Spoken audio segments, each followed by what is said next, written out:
This is Brenton Ford from effortlessswimming.com. I'm here with Kerry Sullivan and Ben Greenfield, who are both triathlon coaches in the States. Guys, how are you going? Pretty good. Thanks for having us on, Brenton.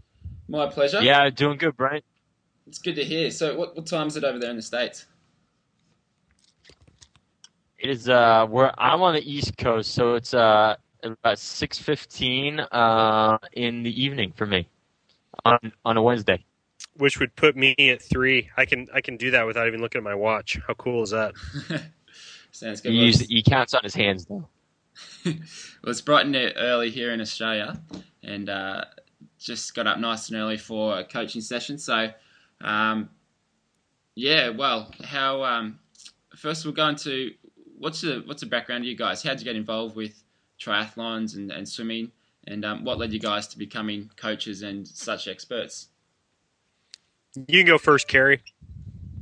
Well, basically, I always wanted to do. I was basically a soccer player my whole life, and I always wanted to do a triathlon. And then I was playing soccer in college, and I did a triathlon my freshman year, and then that was it. I just fell in love with it, and started doing a bunch of them, and then I became a coach as well, and now I'm racing and coaching and doing all that good stuff. So that's the short version.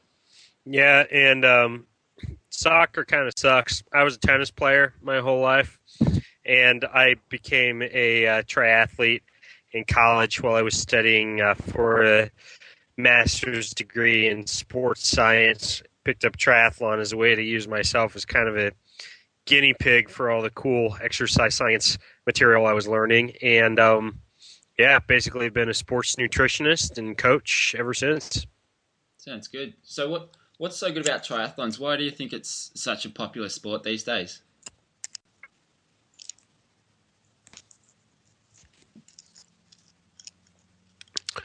Well, triathlon is pretty cool because you can have all sorts of cool toys and gear. Basically think of all the gear stuff that kids get. And granted, that means triathletes spend a lot more money too. So that's one cool thing. And the races, of course, are great for all of us with short attention spans who want to dabble in all sorts of different sports while we're out competing. Those are two of the major selling points for triathlon. What do you think, Kerry? Yeah, it's just a great sport. It's definitely a sport for people who like to exercise and like sports, because that's one of the reasons I really liked it. I've always enjoyed exercising and a lot and doing a lot of training, and it also let me do 3 sports at the same time, which I thought was pretty sweet too. And I think people that do the sport too are just naturally pretty driven people as well. I've always kind of been that way my whole life, and I'm pretty sure Ben has been too. Yeah. Yeah. So, and you definitely get that quote unquote type A person doing it too. So I think those are kind of like the main characteristics and traits that most triathletes will have. And you can eat a crap load. I can relate to that. That's the only reason Ben does it. That's the only reason Ben does it. I Well, like the chocolate cake. It's a pretty good reason. I don't blame you. So what would you say the top 3 things are that someone should know in order to be successful in triathlons? Well, I would say that my top 3 criteria for being a successful triathlete would, one, you need to be able to multitask a fairly complex training plan, because you have to lay out your swimming, your biking, your running, and your cross training all in as a single weekly plan, and kind of change that throughout the training year to peak yourself for various races. So a high level of organization, structure, and time management is necessary. From like a sports standpoint, a combination of strength and muscular endurance is necessary. Triathletes are generally going to be a little bit meatier than like marathon runners, but usually a little bit slighter than a swimmer. And so you kind of have to have that combination of the endurance and the strength. And I would say the third thing is that you really need to be able to understand how to fuel your body, because a lot of distances in triathlon take you beyond the level of your natural carbohydrate stores and get you to the point where you have to fuel during the event. If you don't know how to do that properly, then you're screwed. Yeah, I'd say pretty much all the stuff that Ben said too, but also if you really want to be successful with it, you gotta love it. That's more than anything. In training,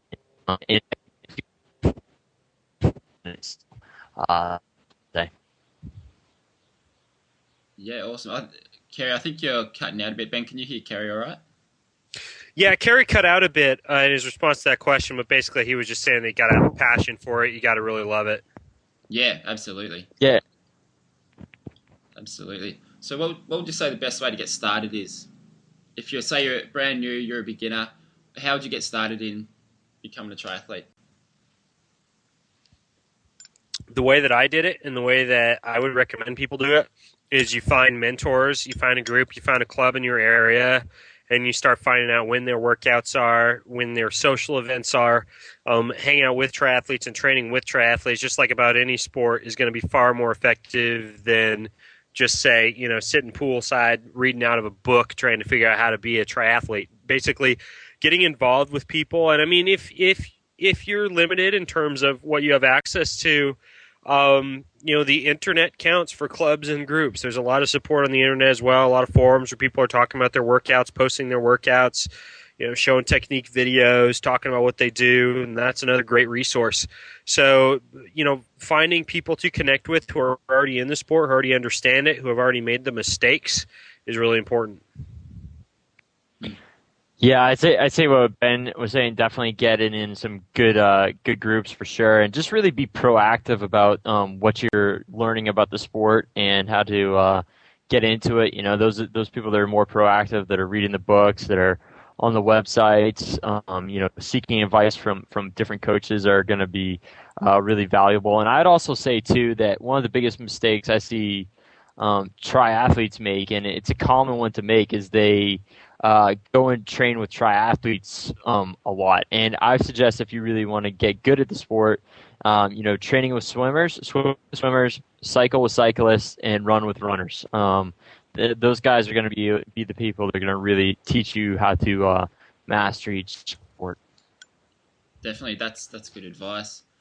And so how long does it take to really become proficient at being a triathlete? So starting from scratch, how long would you say it takes to really start to get good at it? If you're Chrissy Wellington, a year to go from zero to world champion, which is kind of inspiring for some people. I think that she's obviously got some natural talent, but I mean that's literally the women's reigning world Ironman champion. Went from not doing them at all to winning Ironman World Championships in just a little over a year. So I would say for most people, like in the training plans that we write out at the Rockstar Triathlete Academy, we generally allow for at least 15 weeks to go from couch potato to a sprint triathlon, and our Ironman programs range from 25 to 36 weeks to go from being kind of an athlete or a fit person to being able to cross the finish line of an Ironman triathlon. Yeah.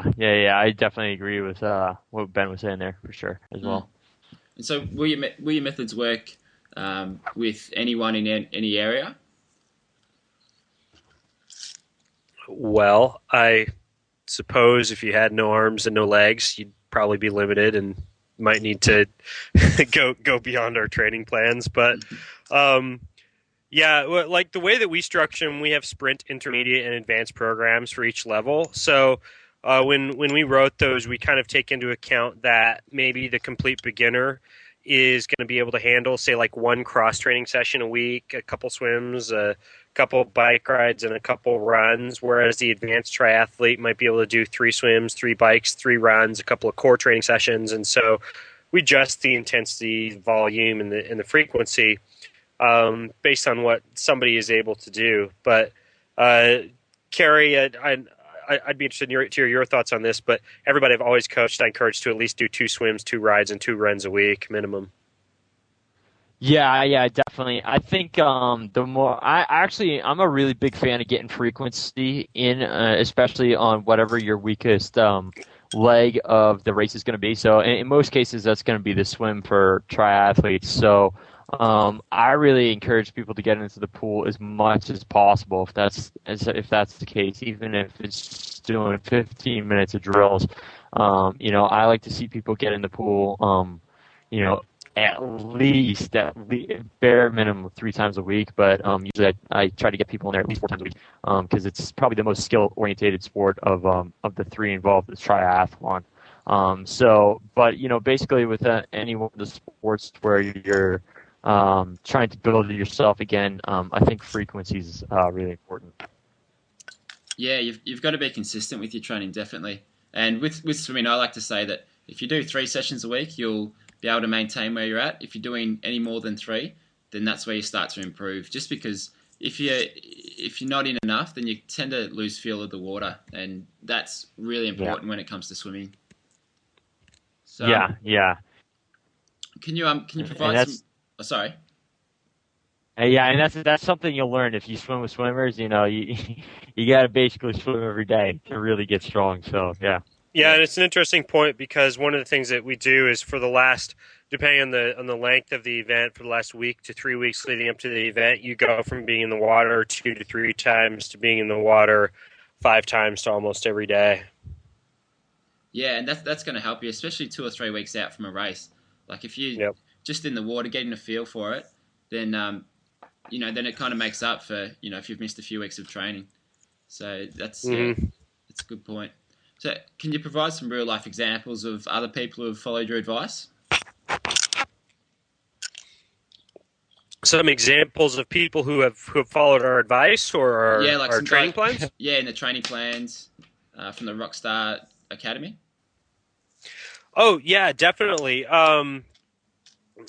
We've got there's several hundred people who are right now going through the training plans and completing the plans. So it's kind of tough to take any one person and bring them out. But what we do is if you go to iTunes, we actually interview our members and talk to them about their races and some of the things that they've completed.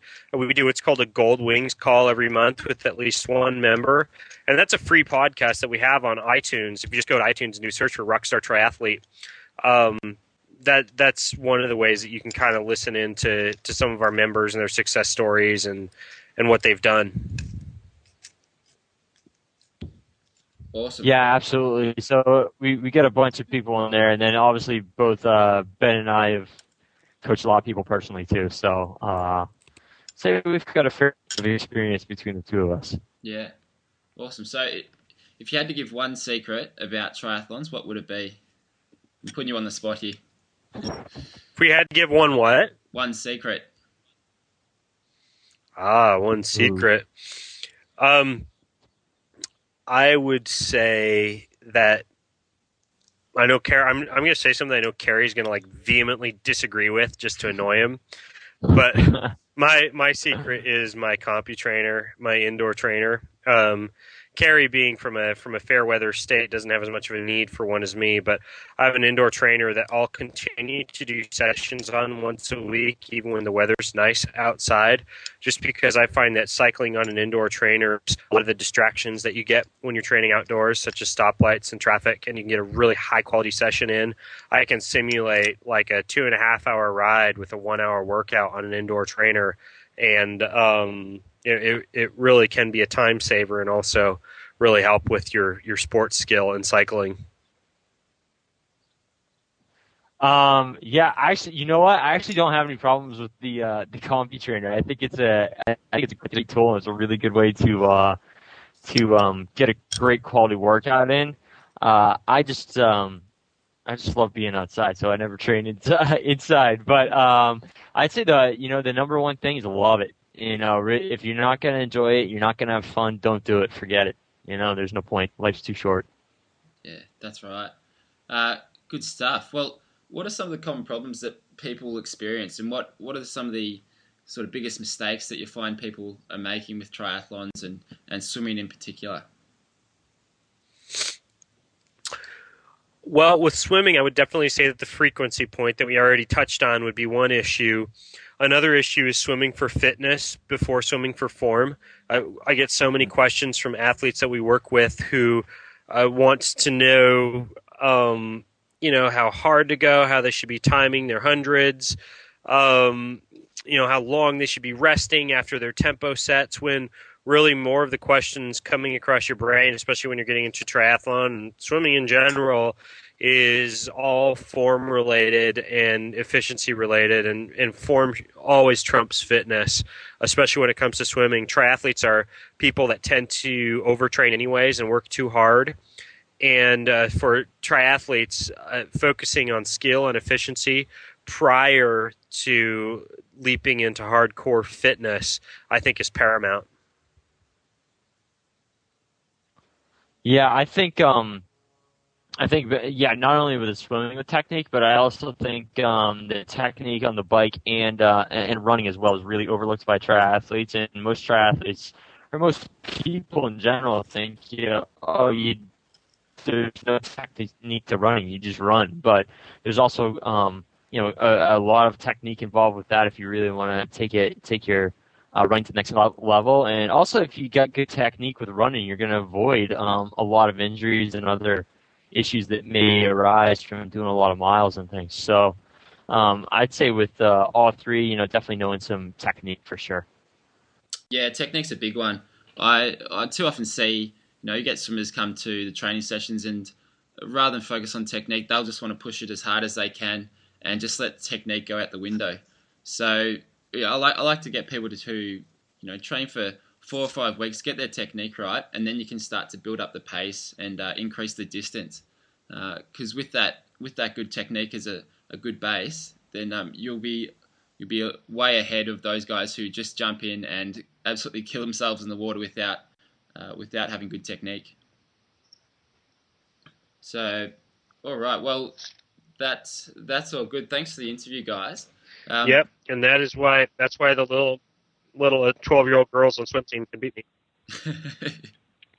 That's right. They've had technique drilled into them for a few years, and that's what's important. When they're growing up, that's why kids do so much technique stuff, and why some adults find it hard to get into swimming, because all they want to do is get in and work hard, but that's not how it works.